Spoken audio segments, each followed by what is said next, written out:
সেইটা বলবার জন্য আজকে আমার এখানে আসা। আশা করি এটাকে আপনারা একটু গুরুত্ব দেবেন।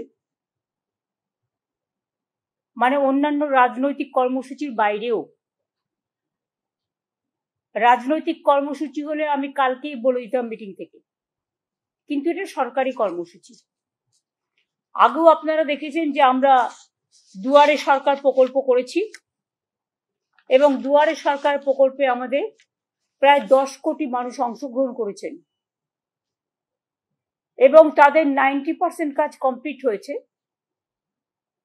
কিন্তু কিছু পড়ে আছে 10% বিভিন্ন স্কিমের ব্যাপারে। সেই স্কিমে যারা অ্যাপ্লাই অলরেডি করেছে তাদেরটা আমরা ডিসেম্বর মাস থেকে শুরু করব, বিশেষ করে যেগুলো আমরা করতে পারি, যেমন লক্ষ্মীর ভান্ডার বা এই টাইপের কিছু স্কিম। এবারে আমরা যেটা করব, দুয়ারে সরকারে আমরা দেখেছি প্রচুর মানুষ এসছেন, প্রায় 10 কোটি মানুষ, এবং তারা কিন্তু অনেক কাজ পেয়েছেন। একেবারে কাস্ট সার্টিফিকেট থেকে শুরু করে, লক্ষ্মীর ভান্ডার থেকে শুরু করে, কৃষিজীবী মানুষদের, ছাত্রছাত্রীদের অনেকটাই আমরা চেষ্টা করেছি করতে। এবারে আমরা একটা প্রোগ্রাম নিচ্ছি, যেটা আমরা চিফ সেক্রেটারি, আমি এবং ডিজি পুলিশ আছেন।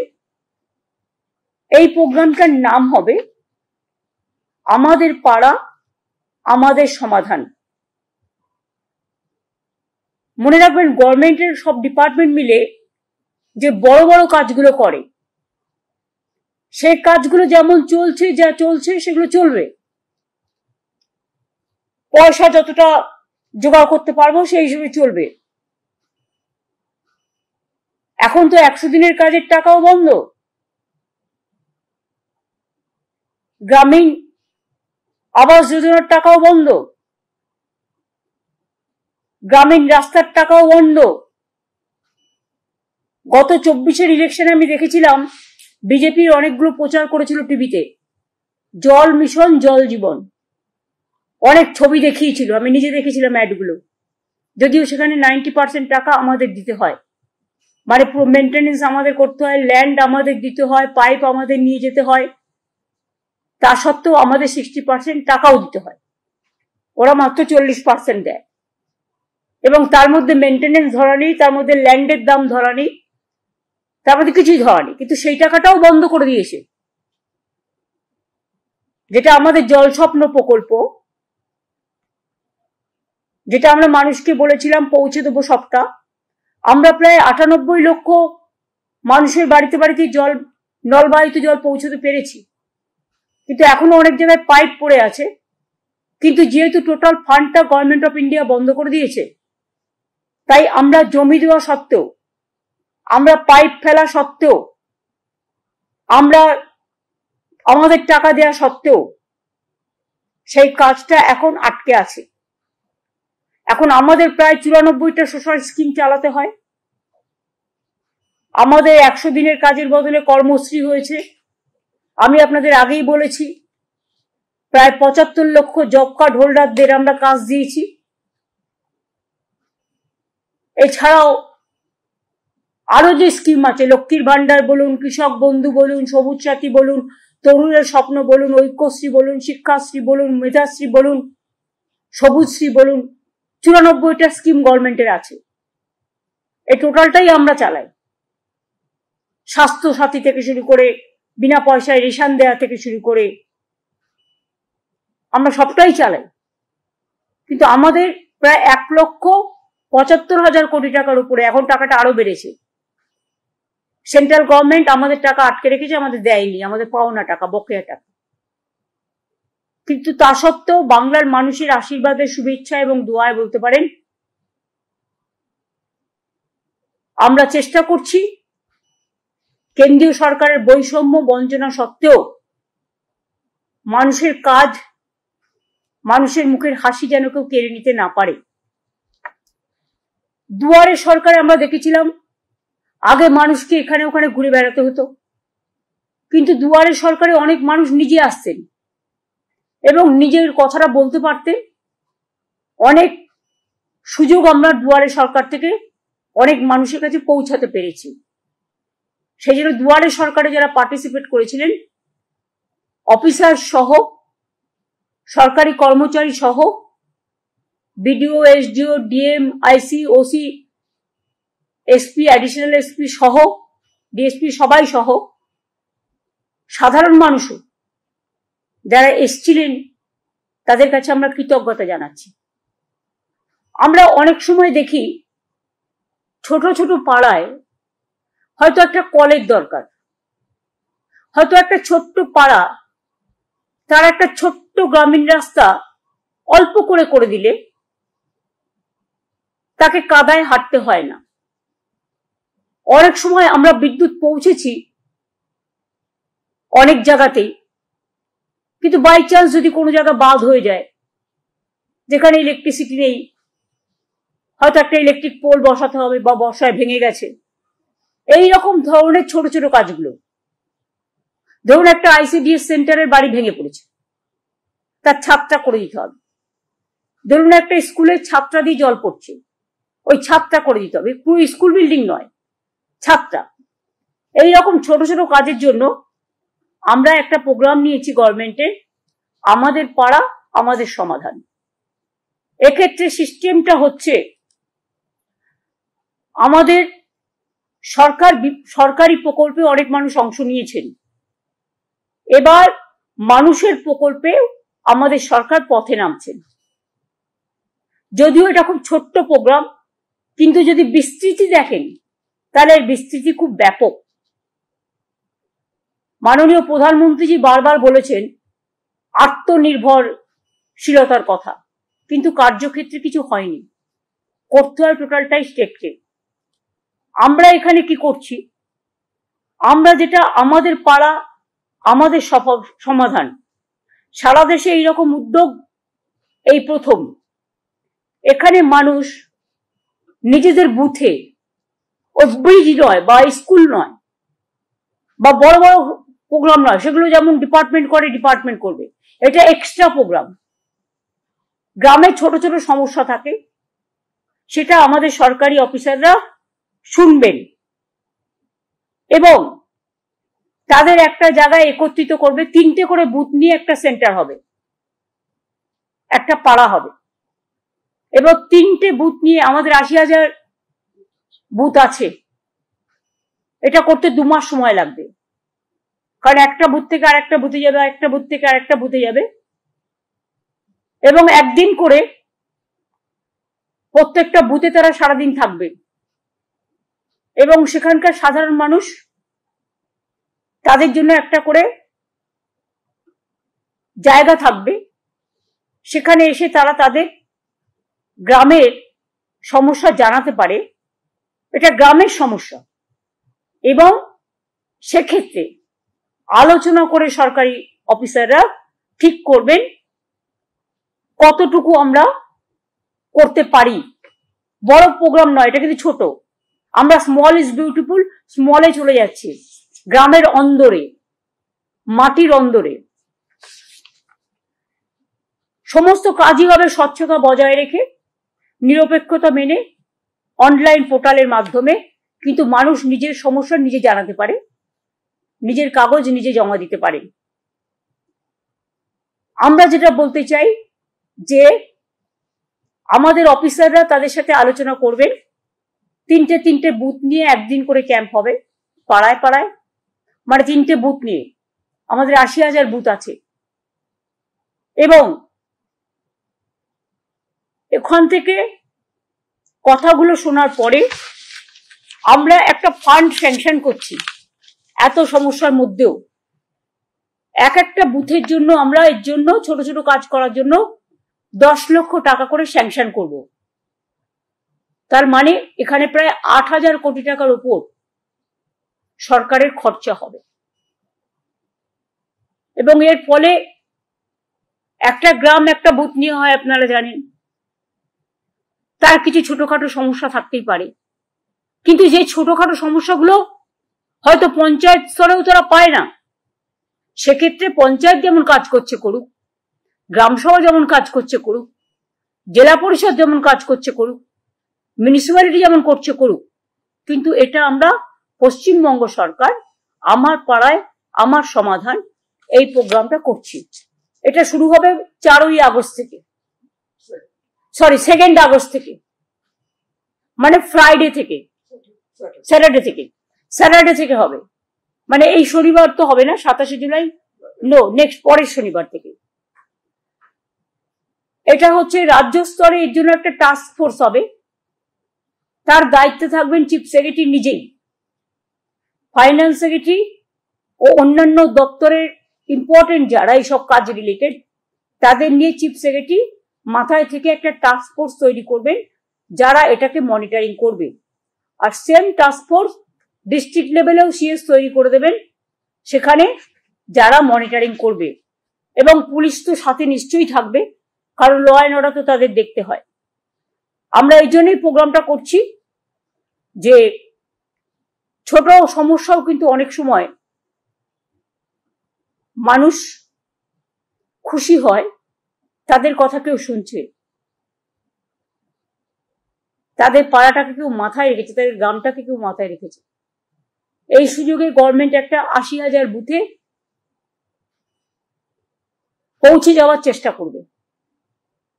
2 মাস টাইম দেওয়া হচ্ছে, মাঝে পুজোর সময়টার জন্য 15 দিন ছুটি থাকবে, সেই 15 দিনটা আমরা পরের দিকে বাড়িয়ে দেবো, কিন্তু আমরা বুথটাকে কমপ্লিট করব। এই প্রোগ্রামটার জন্যই ওপর থেকে নয়, নিচ থেকে মানুষের কথা শোনা এই প্রোগ্রামটার আসল উদ্দেশ্য, তৃণমূল স্তরে গিয়ে। এবং পাশাপাশি দুয়ারে সরকারও হবে। কেউ যদি দুয়ারে সরকারে নাম লিখিয়েছেন এখনো পাননি, যেটা আমরা করতে পারি, সেগুলো আমরা ডিসেম্বর জানুয়ারিতে করে দেবো। যেমন লক্ষ্মীর ভান্ডার সহ কিছু আছে, নতুন এসছে, কাস্ট সার্টিফিকেটের ব্যাপার আছে, কোর্টে কেস আছে আপনারা জানেন, এইসব নানা রকম টাইপের ছোটখাটো কাজ আছে। এইটাই হচ্ছে মেন আমাদের প্রাথমিকতা, যে মানুষ নিজেকে নিয়ে গর্ব করুক, নিজেকে সম্মানিত করুন। সরকারের কাছে কাউকে পৌঁছতে হবে না, সরকার তাদের দরজায় পৌঁছে যাবে। আমরা দুয়ারে সরকার করেছি, আমরা দুয়ারে রেশন করার চেষ্টা করেছি, পাড়ায় পাড়ায় গিয়ে রেশন দেওয়া হচ্ছে। সেইভাবে এটা আমাদের পাড়া আমাদের সমাধান। 3টে করে বুথ নিয়ে একদিন করেই ক্যাম্প হবে। সকলের সহযোগিতা কামনা করব। এবং এতে আমি আগেও বলেছি, আবার বলি, 8,000 কোটি টাকার উপর খরচ হবে, সেটা স্যাংশন করা হয়েছে, এবং সমস্ত কাজই শেষ হবে পরিকল্পনা থেকে রূপায়ণ সময় বেঁধে 180 দিনের মধ্যে। মানে এখানে 3 মাস বলছে, কিন্তু আমায় করতে হবে 2 মাস, কারণ আগে আমরা ঠিক করেছিলাম 2টো করে বুথ নিয়ে করবো, এখন আমরা ঠিক করেছি 3টে করে বুথ দিয়ে করবো। সেই জন্য এটা কমে যাবে টাইমটা, 60 দিনের মধ্যে হবে। এইটা হচ্ছে, আমি সিএস কে বলবো আজ থেকেই পরিকল্পনার কাজ শুরু করে দেওয়ার জন্য। এটা আমি সিএস এর হাতে তুলে দিচ্ছি অফিসিয়ালি, যদি ওনার কাছে আছে সব। এটা ছিল আমাদের সরকারি প্রোগ্রাম ঘোষণা।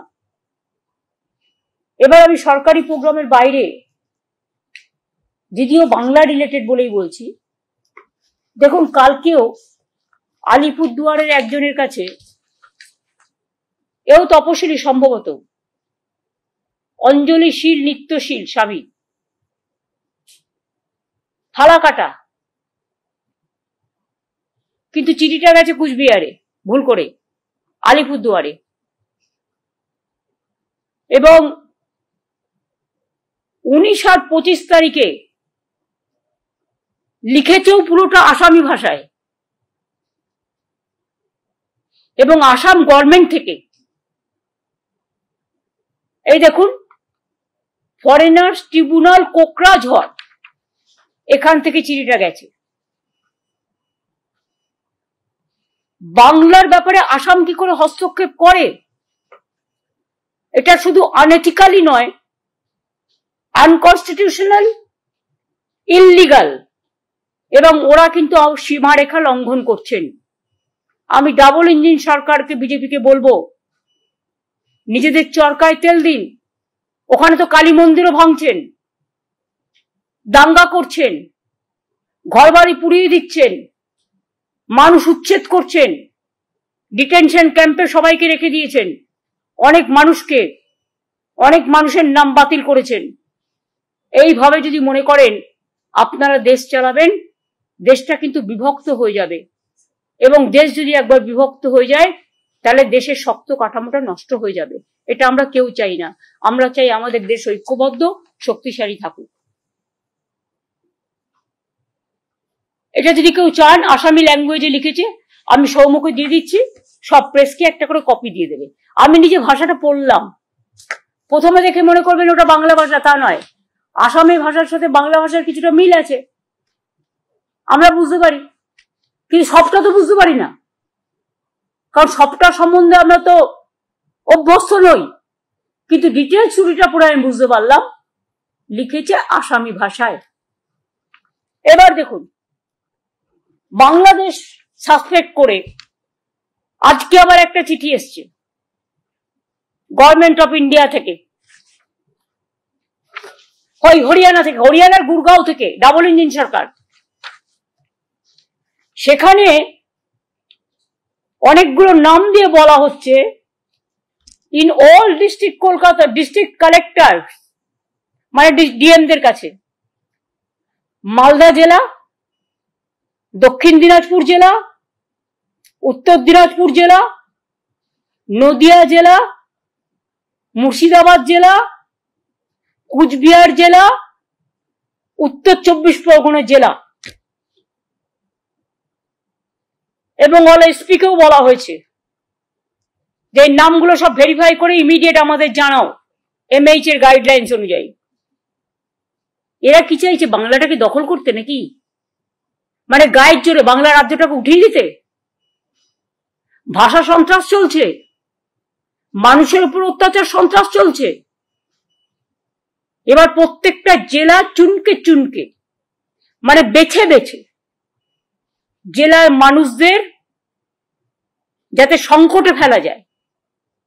আমি সবাইকে বলবো, কেউ ভয় পাবেন না, আমরা আমাদের কাজ আমাদের মতো করব, মানুষকে রক্ষা করা আমাদের দায়িত্ব এবং কর্তব্য।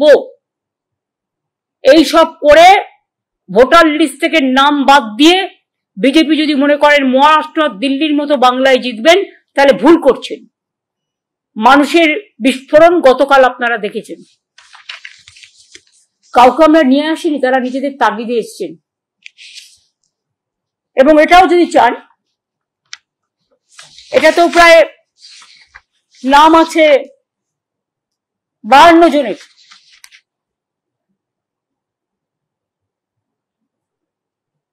এটা যেহেতু সিক্রেট লেটার আপনাদের আমি দিচ্ছি না, কিন্তু আপনারা যদি দেখতে চান লিস্টটা আমি দেখিয়ে দিতে পারি, আমার কোনো প্রবলেম নেই।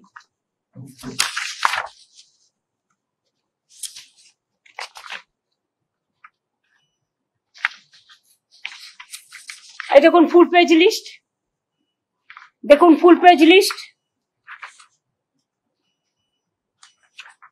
দেখুন ফুল পেজ লিস্ট।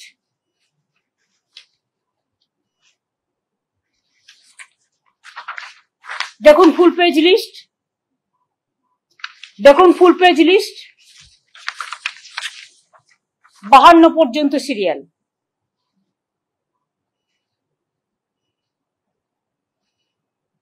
এই যে জেলাগুলো বললাম, সেই জেলাগুলো সব ইনভলভ আছে। এবার আপনারা সাংবাদিক বন্ধুরা আমায় বলুন তো, আপনারা তো সব জায়গায় যান, এটা তো ইন্ডিয়ান সিটিজেনদের রাইট। ভারতবর্ষের যে কোনো প্রান্তে যে কোনো লোক যেতে পারে, কাজ করতে পারেন, রাইট টু ওয়ার্ক, এটা আমাদের সংবিধানে বলা আছে। আমাদের এখানেও যেমন 1.5 কোটি মানুষ কাজ করেন, তাছাড়াও সব স্টেটের মানুষ এখানে থাকেন, ব্যবসা করেন, কেউ ইন্ডাস্ট্রিতে আছেন। কই আমাদের এখানে তো প্রবলেম হয় না? তাহলে আমাদের রাজ্যের লোক যদি কোথাও কাজ করে, তাহলে বিজেপির প্রবলেমটা কোথায়? আর তারা যে নিজে থেকে গেছে তো তা নয়, তাদের স্কিল আছে বলে, ট্যালেন্ট আছে বলেই নিয়ে গেছে।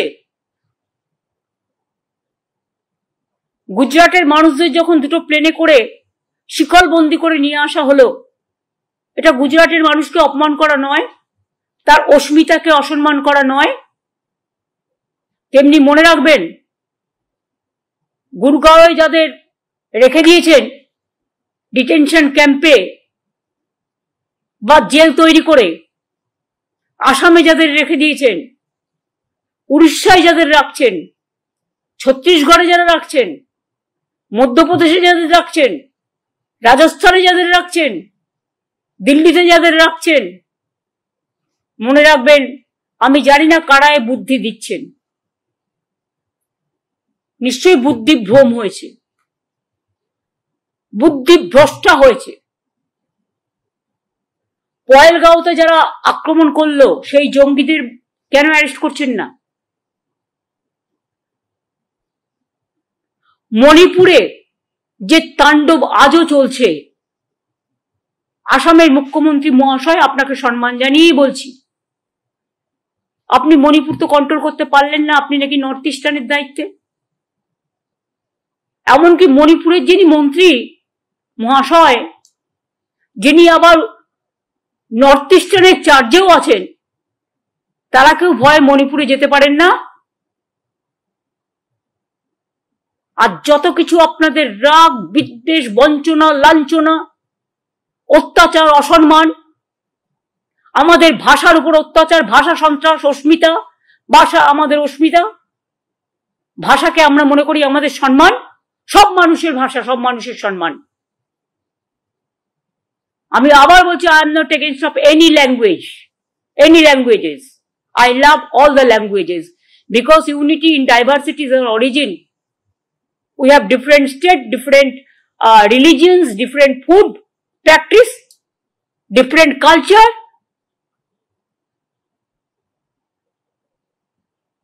আমরা সবাই সবাইকে নিয়ে ভালো থাকি, এটাই ভারতবর্ষ। সারে জাহাঁ সে আচ্ছা হিন্দুস্তান হামারা। বৈচিত্র্যের মধ্যে ঐক্য, কিন্তু সেটা না করে বাংলা ভাষায় কথা বললেই মনে হচ্ছে যেন আমরা খুব অপরাধ করে ফেলেছি। বাংলা ভাষায় কথা বলা কি অপরাধ? আমি মনে করি অন্য ভাষায় কথা বলাও যেমন অপরাধ নয়, তেমনি আমাদের মাতৃভাষা, আমরা তো ছোটবেলায় বাংলাও শিখেছি, হিন্দিও শিখেছি, স্কুলে সংস্কৃতও শিখেছি ক্লাস 8 পর্যন্ত। তো যদি আমাদের আপত্তি না থাকে অন্য কোনো ভাষায়, তাহলে আপনারা কেন আমাদের ভাষাভাষী লোকেদের উপর অত্যাচার করছেন? এর থেকে নিজেদের ঘরটাকে সামলান না।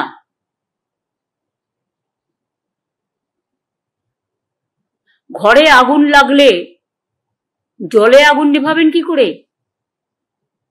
আগে তো ঘর সামলান। বাংলার দিকে তাকানোর দরকার নেই।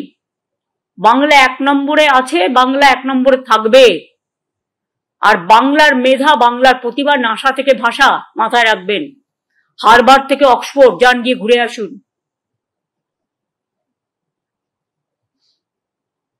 আমি একটা ছোট্ট বলছি, স্টোরির মতো, আমরা ছোটবেলা থেকে শুনে আসছি। একবার মা দুর্গা, কার্তিক আর গণেশকে, যেহেতু আমাদের ন্যাশনাল ফেস্টিভ্যাল হয়, ইউনেস্কো ট্যাঞ্জিবল ইনট্যাঞ্জিবল হেরিটেজ পেয়েছে, যে মা দুর্গা বলছেন কার্তিক আর গণেশকে, দেখি কে আমাকে সারা পৃথিবী তাড়াতাড়ি ঘুরে আসতে পারে, এই রকম টাইপের। হয়তো কথাটা ঠিক নাও হতে পারে, আমার ছোটবেলার স্মরণ থেকে বলছি। তখন কার্তিক মৌপঙ্খী নিয়ে, মৌ নিয়ে ঘুরে, তার বাহন নিয়ে ঘুরে বেড়ালো সারা পৃথিবী, কিন্তু গণেশ শুধু মাকে প্রদর্শন করলো। তখন মা বললেন, দেখলে তো, মাকে ঘোরা, মাকে নিয়ে ঘোরা, মাকে চারিপাশে ঘোরা মানে পৃথিবীকে ঘোরা। যেটা রবীন্দ্রনাথ ঠাকুরের ভাষায়, দেখিতে গিয়াছি পর্বতমালা, দেখিতে গিয়াছি সিন্ধু, দেখা হয় নাই চক্ষু মেলিয়া, ঘর হতে শুধু 2 পা ফেলিয়া, একটি ধানের শীষের ওপর একটি শিশির বিন্দু। এগুলো বাংলার অবদান, জাগরণের অবদান, জাতির অবদান। আমরা আজও গর্ব করে বলি, ন্যাশনাল সং লিখেছেন ইন্ডিয়ার বঙ্কিমচন্দ্র চট্টোপাধ্যায়, আর ন্যাশনাল অ্যান্থেম লিখেছেন বিশ্বকবি রবীন্দ্রনাথ ঠাকুর। রামকৃষ্ণ বলুন, স্বামী বিবেকানন্দ বলুন, বিদ্যাসাগর বলুন, চিত্তরঞ্জন দাস বলুন, ক্ষুদিরাম, প্রফুল্ল চাকি, বিনয় বাদল, দীনেশ, মাতঙ্গিনী হাজরা, যাই বলুন না কেন, নেতাজি সুভাষচন্দ্র বোস, গান্ধীজিও খুব ভালোবাসতেন বাংলাকে, যদিও পোরবন্দরে তার জন্ম, গুজরাটে, কিন্তু তিনি যখন দাঙ্গা হচ্ছিল তখন তিনি বেলেঘাটায় গান্ধী ভবনে বসেছিলেন ফ্রিডম অ্যাট মিডনাইটের দিন। কেন জানেন? যাতে দেশ ভাগের পরে কোনো দাঙ্গা না হয়, দাঙ্গা সামলাবার জন্য। তো আমরা ভালোবাসতেন বলেই তো ছিলেন। বেলেঘাটায় গান্ধী ভবন আছে আমাদের। আমরা গান্ধীজিকে দেশের নেতা বলি, জাতির পিতা বলি। তখন কি ভাবি যে উনি কোন দেশ, কোন রাজ্যে জন্মেছিলেন? সেটা ভাবি না, আমরা ভাবি উনি জাতির পিতা। দেশের নেতা কেমন হয়? দেশকে যিনি ভালোবাসেন তিনি হয় দেশের নেতা। সুতরাং মানুষকে ভালোবাসলে তবেই দেশকে ভালোবাসা যায়, আর মানুষকে ভালো না বাসলে দেশকে ভালোবাসা যায় না। এটুকুই আমার বলার ছিল। আমি ডকুমেন্টটা সিএস এর কাছে দিচ্ছি, কারণ যেহেতু ডকুমেন্টটা আমাদের কাছে এসছে। এই পর্যন্ত আজকে আমার বলার ছিল। তারপরে যদি এই সাবজেক্টের উপর আপনাদের কোনো কোশ্চেন থাকে, ইউ ক্যান। दीदी एक सवाल था पार्लियामेंट से जुड़ा हुआ।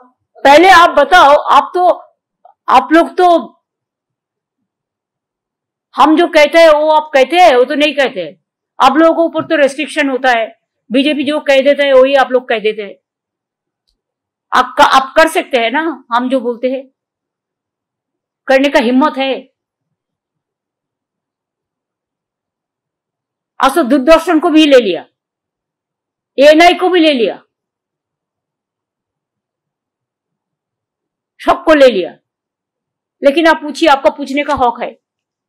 कल पार्लियामेंट में, राज्यसभा में ऑपोजिशन एमएलए से मूव किया था नोटिस जस्टिस वर्मा के खिलाफ, उसके बाद भी वाइस प्रेसिडेंट जगदीप धनखड़ ने उसको एक्सेप्ट किया। आप क्यों उसको घुमा रहा है? देखिए, जो हमारा पता नहीं है, एक चीज आप लोगों को तैयार करके देता है, आप करते हैं, इसका अंदर में और कुछ गड़बड़ है, देख लो। क्यों आप इसको डेकोरेशन किया है? ये आपका डेकोरेशन हो सकता है, और इसको जवाबदेही आम नहीं कर सकता है। इसको पार्लियामेंट्री कमेटी सब है, एमपीज लोग है, उसको सवाल करने का आदत है, वो जब मौका मिलेगा करेगा। लेकिन आप तो क्वेश्चन तैयार करके ले आया, रिप्लाई तैयार करके ले आया, आपको कैसे पता चला इसके लिए किया? You cannot decide the political parties for what reason Mr. Dhankar resigned. You cannot decorate that line.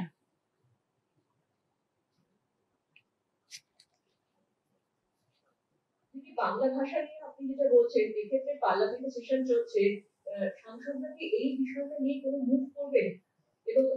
আমাদের সবাই তো, কালকে তো অভিষেক বলেছে, আপনারা দেখলেন যে আমরা এবার থেকে বাংলায় কথা বলবো, যারা বাংলা থেকে গেছে। অন্য ভাষাতেও কথা বলবো, কিন্তু বাংলাতেও আমরা বক্তব্য দেবো। পার্লামেন্টে একটা সুবিধা আছে, আমার সময় থেকে আমি জানি যে ট্রান্সলেটর আছে, যে কোনো কেউ যে কোনো ভাষায় কথা বলতে পারে, তাদের 1 ঘন্টা আগে নোটিশ দিতে হয়, এবং তখন ট্রান্সলেটররা সাইমালটেনিয়াসলি ইংলিশ এবং হিন্দিতে ট্রান্সলেট করে দেয়। 2, আমি আরেকটা কথা বলেছি, আমি বলেছি আমি যেখানেই যাবো আমি সেখানে একটা করে ভাষা নিয়ে, ভাষা সন্ত্রাসের ওপর ধিক্কার জানিয়ে মিছিল করব। আমরা সম্ভবত যদি সবকিছু ঠিকঠাক থাকে, তাহলে 27 আর 28 আমাদের বীরভূমের প্রোগ্রাম আছে, কারণ আমাদের অনেক, একটা এআরএম মিটিং হবে, আর তাছাড়াও আমাদের ব্রিজ উদ্বোধন আছে, আরো কিছু উদ্বোধনের প্রোগ্রাম আছে। ওগুলো করে দিলে তাড়াতাড়ি করে ব্রিজগুলো চালু হয়ে যাবে। কাজে ওখানেও কিন্তু আমি যখন যাব, আমি ভাষা নিয়ে একটা মিছিলও করব।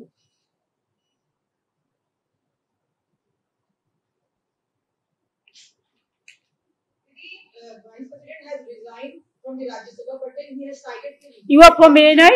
You are from ANI? No, Didi, from PTI. PTI, okay. Then she is from ANI, na? Your friend? Pooja from Times Now. Times Now, okay. You, please. Bolo. Mr. Dhankar has resigned citing the reason of health issues. Now, how do you see that? I don't have any comments about it, because let us see the things. Let us watch. He's wealthy man. He's a healthy man. I think his health is absolutely okay. দিদি বিরোধীরা বলছে যে vote পর্যন্ত তৃণমূল কংগ্রেস এই বিষয়টা চালিয়ে যাবে, বাংলা ইস্যুটা। কেন ভোট পর্যন্ত, কেন সারা জীবন চালিয়ে যাবে। তৃণমূল যখনই এ ধরনের সন্ত্রাস হয়েছে তখন লড়াই করেছে, লড়বে।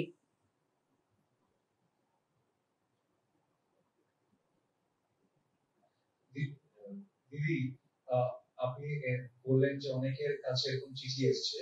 আমরা আগে দেখেছিলাম যখন এরকম কোনো মানুষকে সন্দেহ চোখে রেখে ডিটেনশনে ক্যাম্পে পাঠিয়েছে, তখন রেসপেক্টিভ ডিস্ট্রিক্ট পুলিশের কাছে লেটার যায়, কোয়েরি লেটার যায়। এখন কি সরকার থেকে কোনো স্ট্যান্ডার্ড ইনস্ট্রাকশন পুলিশের কাছে যাবে যে সরকারকে না জানিয়ে পুলিশ নিজেদের? তারা তো আগেই তাদের ভরে দিয়েছে, পরে তো আমরা জানতে পারছি, তখন আমাদের ইনফরমেশন আমরা দিয়ে দেবো। তাহলে এখানে যারা আছে তাদের সম্বন্ধেও এই কোয়ারি হবে তো, এখানে যে মানুষগুলো কাজ করে তাদের সম্বন্ধেও এই কোয়ারি যদি স্টার্ট করি আমরা, সেটা কি ভালো দেখাবে? আমি করতে চাই না, কারণ we respect each and everybody. একটা ভাষায় কথা বলা কারো অপরাধ নয়।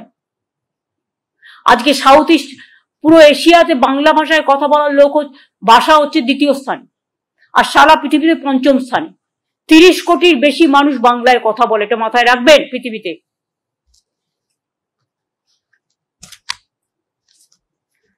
আই থিঙ্ক হয়ে গেছে। আমার আবার ইউনিসেফের ওরা আসবে, আমার মিট করতে হবে। একটা জিনিস সেখানে জিজ্ঞেস করা ছিল, সেটা হচ্ছে যে এই যাদের নিয়ে কোয়েরি করতে পাঠাচ্ছে তাদেরকে নির্দিষ্ট হোল্ডিং যাচ্ছে, মানে যে জায়গাগুলো কোয়েরি পাঠাচ্ছে সেখানে 30 দিনের জন্য একটা হোল্ডিং ক্যাম্পে রেখে দেওয়া হচ্ছে। তো তাতে সেটা তো কালকে আপনাদের এই মিটিং এ দেখালাম। এটা ইল্লিগাল ডিটেনশন এবং অসম্মান আমাদের মাতৃভাষার প্রতি।